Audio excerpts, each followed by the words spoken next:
प्यारे विद्यार्थियों, मैं ध्रुव प्रसाद शर्मा आपका बायो गुरु इस ध्रुव चैनल के थ्रू बायोलॉजी की क्लास में स्वागत करता हूं।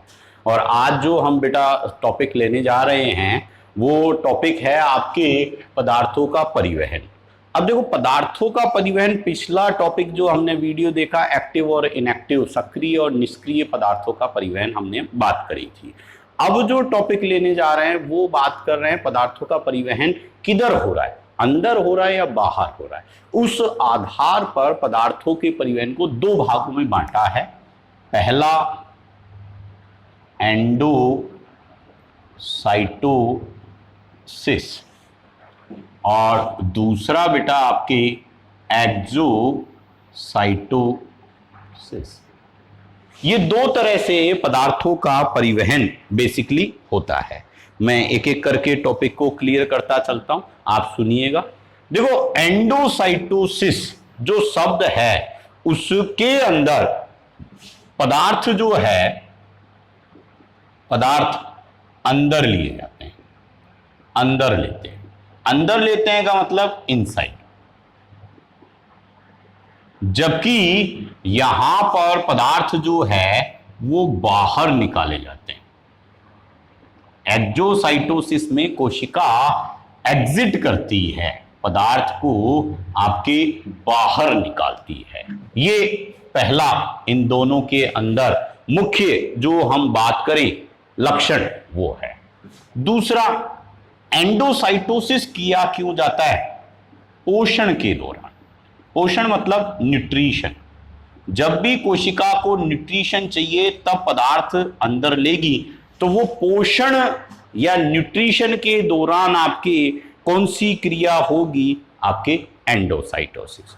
फिर मैं दूसरी क्रिया बात करूं तो एक्सोसाइटोसिस कब होगी? उत्सर्जन, स्त्रावण मतलब एक्सक्रीशन, सीक्रेशन। अगर किसी भी पदार्थ का हमें हानिकारक पदार्थ है, हार्मफुल सब्सटेंस है, और उसे बाहर निकालना है तो वो प्रोसेस तो एक्सक्रीशन कहलाती है। सीक्रेशन क्या है? लिक्विड सब्सटेंस का बाहर की तरफ निकालना। कोई जरूरी नहीं है वो हार्मफुल हो या नहीं हो। तो दूसरा हमने अंतर बात करी कि ये क्रियाएं होती कब हैं, ठीक है। अब तीसरा, एंडोसाइटिक वेसिकल। ये क्या है? अंतर्ग्रहण के दौरान जो आशय बनेगा, आशय मतलब गोल संरचना जिसमें पदार्थ होगा, वो संरचना किससे बन रही है? अगर हम बात करें तो एंडोसाइटोसिस में ये बनेगा वेसिकल सेल मेम्ब्रेन के द्वारा। काय के द्वारा? कोशिका झिल्ली के द्वारा। जबकि एक्सोसाइटोसिस में आपके जो वेसिकल बनेगा वो बनेगा गोल्जी बॉडी के द्वारा। ज्यादातर किसके द्वारा बनता है? गोल्जी बॉडी के द्वारा। ये एक अच्छा इंपॉर्टेंट अंतर है जो अच्छे अच्छे टीचर्स तक को कंफ्यूज कर देता है या स्टूडेंट्स को अटका के रखता है, उन्हें आता नहीं है, ठीक है। अगला मैं करेक्टर बात करूं एंडोसाइटिक वेसिकल्स का ही। यहां जब पदार्थ अंदर लिया जा रहा है तो इस एंडोसाइटिक वेसिकल्स या अंतर्ग्रहित आशय के साथ लाइसोसोम जुड़ता है।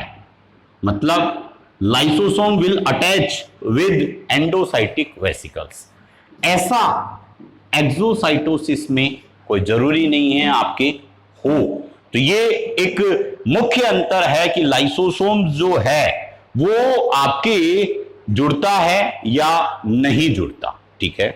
अब उसके बाद जब पदार्थ अंदर लिया जा रहा है तो अंदर लिए जाने के दौरान उससे जो मटेरियल आएगा वो मुक्त कैसे होगा? यहां एक्सोसाइटिक वेसिकल्स जो है वो फट जाता है, फट जाता है मतलब रैप्चर होगा। जबकि मैं यहां बात करूं जब वो एक्सोसाइटिक वेसिकल्स जो होगा वो पदार्थ मुक्त कैसे करेगा, वो सेल मेम्ब्रेन से अटैच होगा। ये अगर आपको कंफ्यूज कर रहा है तो दोबारा सुनो, मैं चित्र बनाता हूं। मान लो ये कोशिका है और ये एक्सोसाइटिक वेसिकल्स है, एक्सोसाइटिक वेसिकल्स ये है। अब इससे पदार्थ, ये रे पदार्थ, अब ये पदार्थ मुक्त कैसे होगा, ये जो वेसिकल है वो आगे चलकर ये पदार्थ ले रखा है और ये आगे चलकर वेसिकल ऐसे फट गया। अब फटने से क्या होगा, इसका पदार्थ रिलीज हो गया। जबकि यहां एक्सोसाइटिक वेसिकल्स, ये मान लो कोशिका है और इसमें ये हार्मफुल पदार्थ हैं, तो ये वेसिकल्स कहां जाएगा, कोशिका झिल्ली के पास ऐसे जाएगा, ये पदार्थ रहे, और जाने के बाद इधर से बाहर की तरफ सेल मेम्ब्रेन से जुड़ने के बाद बाहर की तरफ ये पदार्थों को निकाल देगा। तो ये तो सेल मेम्ब्रेन से जुड़ेगा, जबकि ये क्या होगा, सेल मेम्ब्रेन से अलग होकर फटेगा, फट जाता है और वो सेल मेम्ब्रेन से जुड़कर बाहर निकालता है।